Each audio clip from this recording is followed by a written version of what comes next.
കഴിഞ്ഞ ദിവസം, അതായത് മിനിയാന്ന്, ഇന്നിപ്പോൾ 9-ാം തീയതി, 7-ാം തീയതി രാവിലെ 11:30 മണിക്ക് വയനാട് മേപ്പാടിയിൽ കള്ളാടി എന്ന് പറയുന്ന സ്ഥലത്ത്, അതായത് ചൂരൽമലയിൽ നിന്ന് മേപ്പാടിയിലേക്ക് പോകുന്ന സ്ഥലമാണ് ഈ കള്ളാടി എന്ന് പറയുന്ന സ്ഥലത്ത്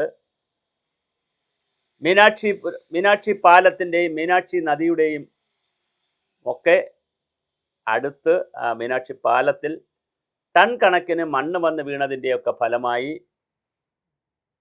കുറേ ജീവനുകൾ ഇല്ലാതായി. വലിയ ഒരു ദുരന്തം വയനാട് വന്നു. ഈ വയനാട് ദുരന്തം വന്നപ്പോൾ, നേരത്തെ ചൂരൽമലയിൽ ഇതുപോലെ ദുരന്തം വന്നപ്പോൾ ആ ചൂരൽമലയിലെ ദുരന്തം അതിനുശേഷം കാണാൻ പോയിരുന്ന സംഘത്തിലെ ഒരു ശാസ്ത്ര സാങ്കേതിക സംഘം പോയപ്പോൾ ഞാനും കൂടി പോരുന്നതാണ്. അവിടെ ഒരു സെമിനാറിലൊക്കെ പങ്കെടുത്തിരുന്നു. ചൂരൽമലയാകട്ടെ, പുത്തുമലയാകട്ടെ, കവളപ്പാറയാകട്ടെ, പൊട്ടിമുടിയാകട്ടെ, അങ്ങനെ കേരളത്തിൽ പ്രത്യേകിച്ച് വയനാട് ജില്ലയുടെ കാമൽ കാമ്പുകളിൽ, അതായത് ഈ ഒട്ടകത്തിൻ്റെ മോഡലിൽ നിൽക്കുന്ന കാമൽ കാമ്പുകൾ എന്ന് പറയുന്ന ഒട്ടക മോഡലിൽ നിൽക്കുന്ന മലനിരകൾ വളരെ പ്രധാനമാണ്. ചേംബ്രോ മലനിരകൾ എന്നറിയപ്പെടുന്ന ഈ മലനിരകൾ അസ്ഥിരമാണ്, അത്ര സുസ്ഥിരമല്ല എന്ന് പറഞ്ഞു തുടങ്ങിയിട്ട് കാലം കുറയായി. 100-150 വർഷത്തെ പ്ലാന്റേഷൻ്റെ ചരിത്രമുണ്ട്. അവിടെ ബ്രിട്ടീഷുകാർ സായിപ്പ് വന്ന് ഈ കാടിനകത്ത് പ്ലാന്റേഷന് വേണ്ടിയിട്ട് കെട്ടിടം കെട്ടിയ കെട്ടിടം ഇപ്പോഴുമുണ്ട്. അതൊരു വലിയ ബഹുനില മന്ദിരമൊന്നും ആയിരുന്നില്ല അന്ന്. അങ്ങനത്തെ ഒരു അന്ന് സാധാരണ ബിൽഡിങ്ങാണ്. അപ്പോൾ അതുണ്ട്.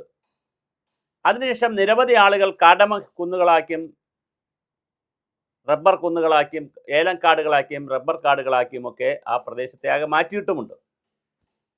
മനുഷ്യവാസവുമുണ്ട്. എന്നാൽ ധാരാളം ടൂറിസവും നടക്കുന്നു.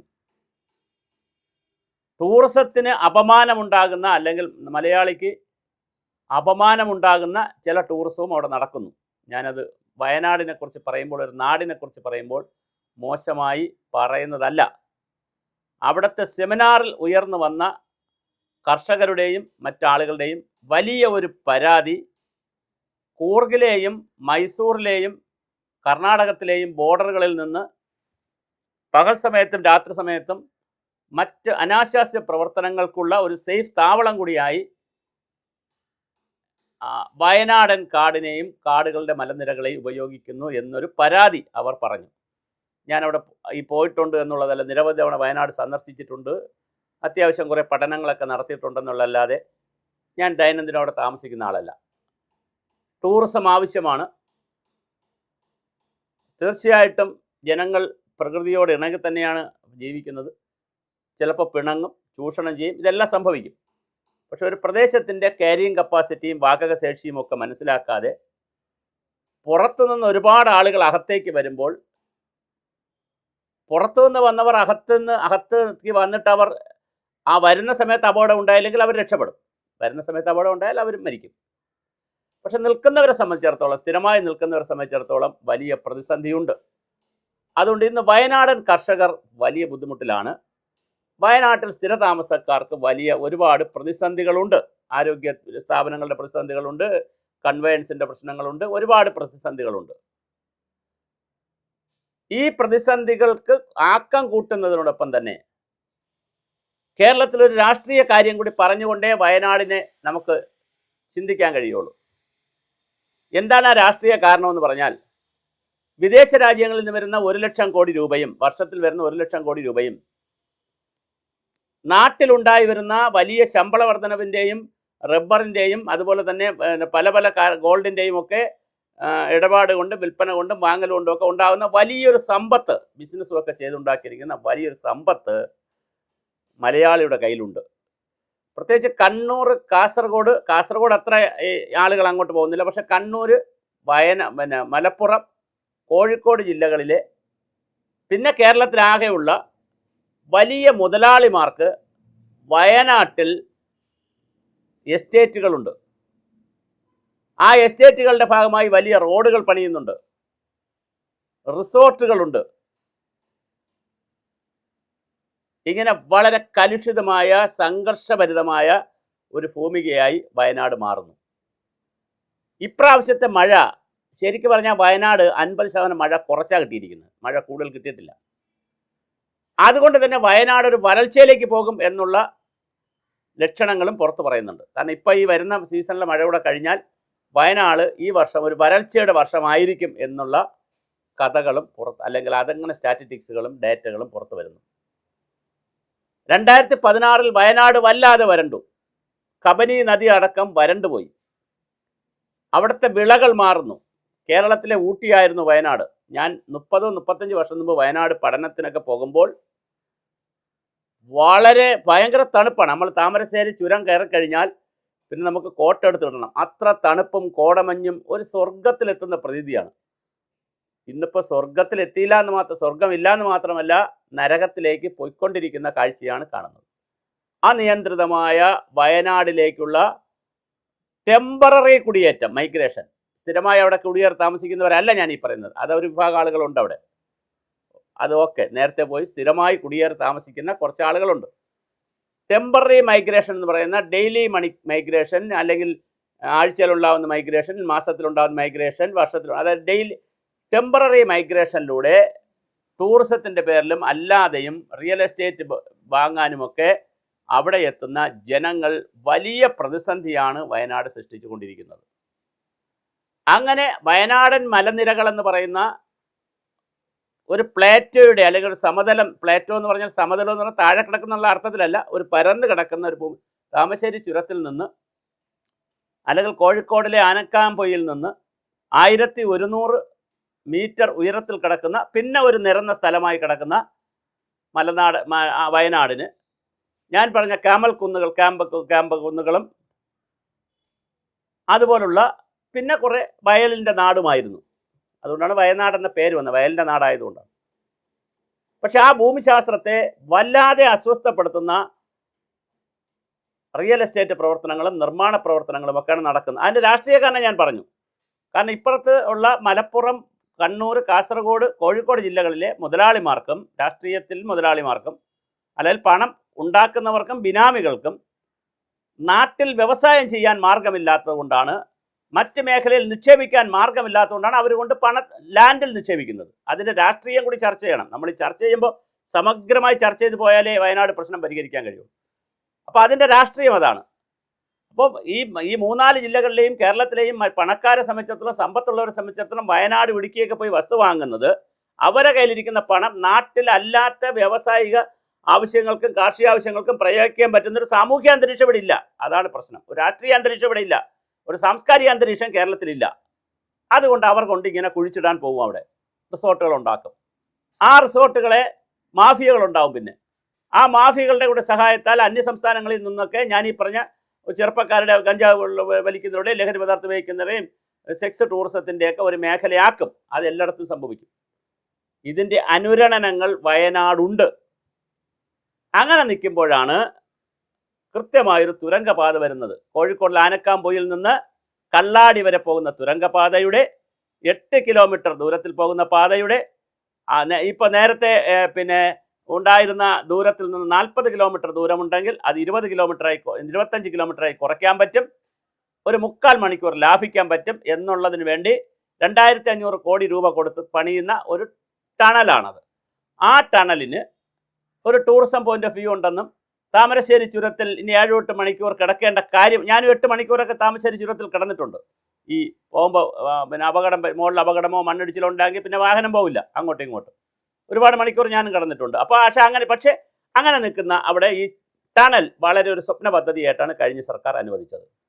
പക്ഷേ ടണൽ വന്നപ്പോൾ ആ ടണലിന് എൻവയോൺമെൻറ്റൽ ഇമ്പാക്റ്റ് അസസ്മെൻറ്റും സോഷ്യൽ ഇമ്പാക്റ്റ് അസസ്മെൻറ്റും നടത്തിയിരുന്നു. കേരള സംസ്ഥാനത്തിലെ state environmental impact assessment authority അന്ന് അതിൻ്റെ പീരീഡ് കഴിഞ്ഞതുകൊണ്ട് അതിന് മിനിസ്റ്റർ ഓഫ് ഫോറസ്റ്റ് ആൻഡ് എൻവയോൺമെൻറ്റുകാരാണ് അനുമതി കൊടുത്തത്.